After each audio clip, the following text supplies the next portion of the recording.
Hi. In this video, I'm going to show you how to add expenses you had during your assignment. If you have created and sent an invoice to a client in our app, you have the option to add expenses you had during the assignment.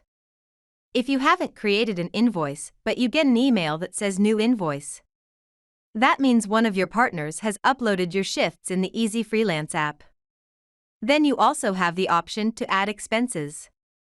To add expenses, you log into your account in the Easy Freelance app and press My Salaries to the left in the page. It's important to add your expenses before your client or partner pays the invoice. As soon as that happens, the invoice will be marked as paid and you won't be able to add expenses anymore. To add expenses, you simply press Add Costs to the right on the salary you want to add expenses to. Then press Add New Cost in the bottom left corner of the pop-up window. Select what type of cost you want to add. If you used your car during the assignment, you can add mileage costs. Type in the total amount of kilometers you drove during the assignment in the Amount of km box. You also need to provide documentation of where and how long you have been driving. The easiest way to get that documentation is to use an automatic mileage tracking app that lets you export your driving data to an Excel file. You can find a link to one of those apps in the description of this video. Simply drag and drop the file in the Drop File to Upload square. Once you added the documentation, finish by pressing Add in the bottom right corner. If you used your car during your assignment, you probably passed some road tolls. You can add the costs for road tolls as well. Just press the Add New Cost button in the bottom left corner.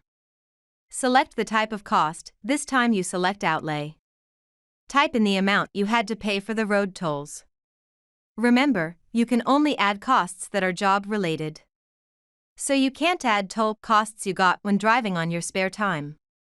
You also have to provide a receipt for the cost. In this case, I attach the invoice from the road toll company and press Add. Go over your expenses and make sure they are correct. You can delete or edit them if necessary. When everything looks good, you press Next. That takes you to an overview and salary calculation window. To send in your expenses for review, you press the Submit button and confirm. Back on your salary page, you can check the status of your expenses by pressing Add Costs. If the status says Pending, that means one of our accountants haven't reviewed it yet. Once the expense has been reviewed, the status will say either Accepted or Rejected. If your cost is rejected, you will receive an email that explains why it was rejected.